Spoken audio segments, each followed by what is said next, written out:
All right, let's dive right into one of the most effective sales strategies out there, the demonstration close. We're talking about a technique that's designed to lock in a commitment before you even get to your main pitch. So let's unpack how it really works.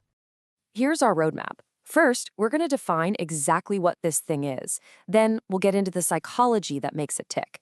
After that, we'll break down the 4 essential steps, see how it blows a standard pitch out of the water, and finally, talk about how you can execute it perfectly. So what is the demonstration close really?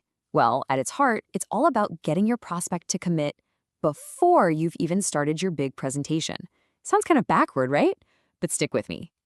Basically, it's a way to get a conditional yes right from the get-go. See, you're not just crossing your fingers and hoping for a good outcome at the end. No, you're building the entire conversation around one idea, that the prospect will give you a clear yes or no the second you've proven you can deliver what you promised. Now, we have to give credit where credit is due. This brilliant strategy was made famous by the legendary sales expert Brian Tracy. His insights really laid the groundwork for this entire approach, and it's his principles we'll be exploring today. Okay, now let's get into the good stuff, the psychology behind why this is so incredibly effective. It's all about flipping the normal sales dynamic completely on its head. Think about it. In a typical sale, you, the salesperson, have to do all the heavy lifting, trying to persuade someone who's just sitting back and listening. Well, this technique shifts that burden. You get them to make the decision before you present. You're not asking them to listen and then decide. You're asking them to decide if you can prove your case. It's a total game changer. And because of that shift, your role completely changes. In a standard pitch, you're the persuader, the speaker doing all the talking. But with the demonstration close, you become a detective. Your first job is to investigate, uncover what they truly need, confirm they can actually do something about it, and only then do you demonstrate the solution. And this quote from Brian Tracy just says it all, doesn't it? The person who asks questions has control. By leading with smart, strategic questions, you're the one steering the conversation. You control the process, and that means you have way more control over the final outcome. Okay, let's get down to brass tacks. This isn't just some abstract idea. It's a structured, repeatable process. We're going to walk through the 4 essential steps you need to know to pull this off. So here are the 4 pillars of this framework. It starts with the chief benefit, then moves to qualification, then getting their permission, and finally, the handoff. Each step builds perfectly on the one before it. Step 1 is all about a powerful what-if question. You have to figure out that one single most important result your prospect is dying to get. Their hot button. Then you frame your question around it. You say something like, if I could show you a way to get this specific amazing result, would you be in a position to move forward? That question instantly tells you if they're a serious buyer or just a tire kicker. As soon as they say yes to that first question, you immediately qualify them. And look, this isn't about being aggressive. It's about being efficient with everyone's time. You might ask, to achieve that result, are we talking about an investment in the ballpark of $5,000? Their answer, or even their hesitation, helps you find their real budget before you waste a single minute on a pitch they can't afford. Now, this part is absolutely crucial. Once they've confirmed that they can invest that amount, they've just given you a psychological green light to make your case. They've basically admitted, okay, I can afford this, and if you can show me it works, I'm in. This is what stops those classic objections later, like let me think about it or I can't afford it.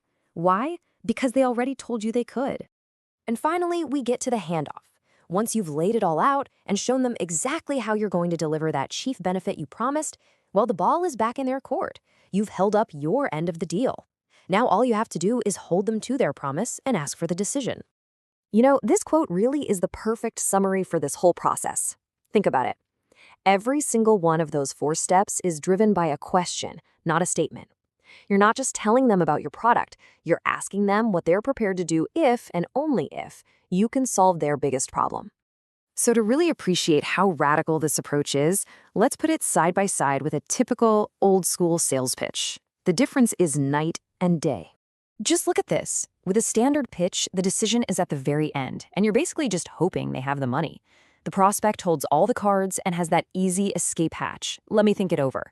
But with the demonstration close, the decision is framed right up front. Their ability to pay is confirmed from the start, and that escape hatch, it's gone, because they already promised you they'd decide. You're not hoping anymore. You're in control. All right, now, for the most critical part.